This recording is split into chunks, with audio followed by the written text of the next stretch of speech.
it's basically not really impacted their life very much.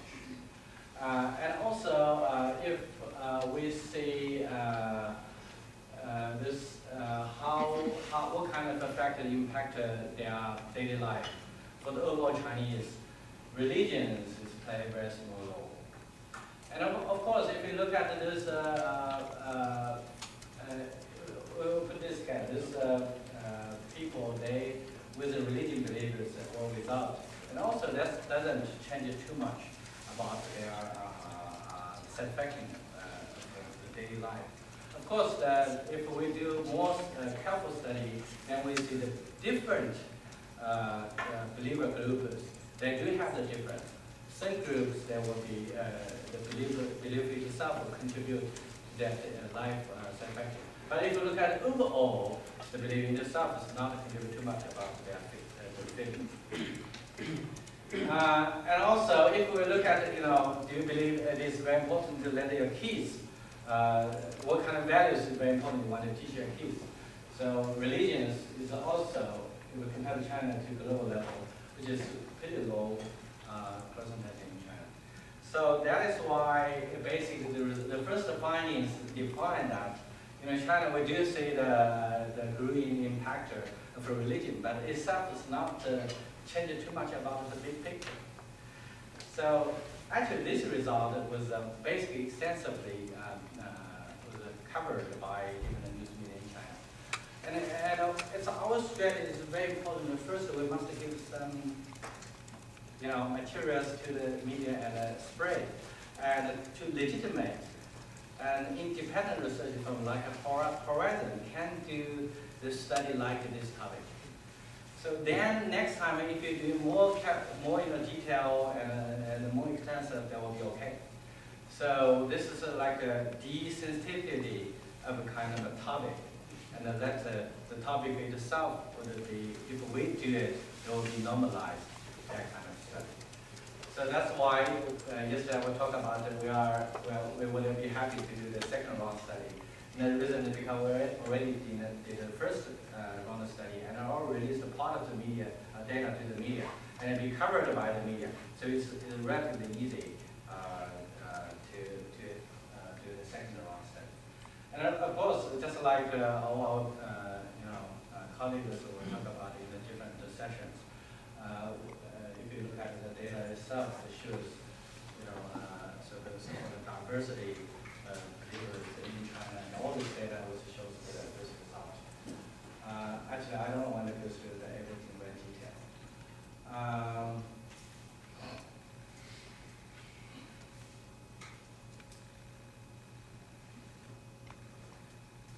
And also, here we are, the third finding is we talk about if the Chinese people, they look at the religion's role in the Chinese society, the attitude, I think, is changed pretty much, because before, according to our official philosophy, religion itself was defined as kind of a negative phenomenon. But now, if you look at the people's attitude to the religion itself, they also see the so-called 两点论. That's the balance ideas when they look at the religion itself. Many people they perceive the positive side of the religion, especially they believe the religion itself, help the people have to do the good things, to be kindness, to be kind to others, and also help about the mental health, family harmony. But people also see the religion itself maybe possibly will generate some harmful results, consequences, including they will provide opportunity for some bad people to using religions to cheat others. So cheating is a big thing that people felt that religion itself was that kind of a disadvantage. And also the religion itself is a way to get money from others. So let people waste money. And also make people irrational. I still remember that if I tell some of my friends never knew reaction usually will be, what's wrong with you? And are you stimulated by something? So that's a very typical response from it. Actually, this year's Boao Forum. The Boao Forum is a big forum in China. It's created by the government and to support the Asia Pacific area, so-called civic diplomat platform. But also, it is also important locations for entrepreneurs or business community that get together and talk about international cooperation and communication. And this year's Boao Forum, there's a relatively less participation of entrepreneurs, but with more participation from the political leaders. But for this limited number of entrepreneurs, the guests involved will talk about spiritual growth. And they talk about Buddhism, and they talk about Christianity, and we're discussing about what is better for the Bible and for the Koran. So it's a very interesting, and the people are really interested in that because they spend a whole day and a whole night to talk about everything. So I think the people, it's not only about to see the so-called benefits or see the disadvantages from the surface, but also there's some new needs rising from the community, from the society. Even the crisis itself, that people felt, the life is uncertain. And so how can you manage your life?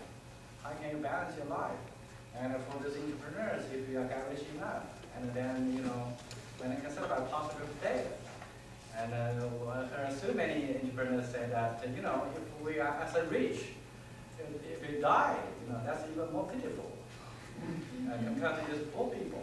Poor people, that's even better than you live in this world.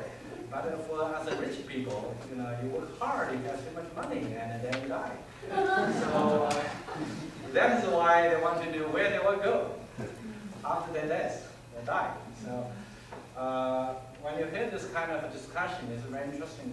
You can see that no matter this kind of unstable of the society and uncertain economic situation, and even the growth of the economy itself will generate a new space for the spiritual growth.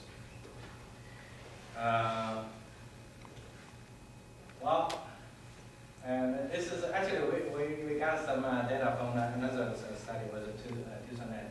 And actually, our schedule is basically, even we don't have the formal, very systematic study sponsorship from the other organization and foundations, but we try to still, we try to put our hands there, do more or less that kind of study, so that the government felt pretty normal that we are that kind of organization, all will be interested in that kind of stuff. So that's why, last year we did some study. Also we look at what kind of behavior people have, more than those items were listed in the original questionnaire. So including, for example, how you pick the lucky number for your car and pick up the lucky days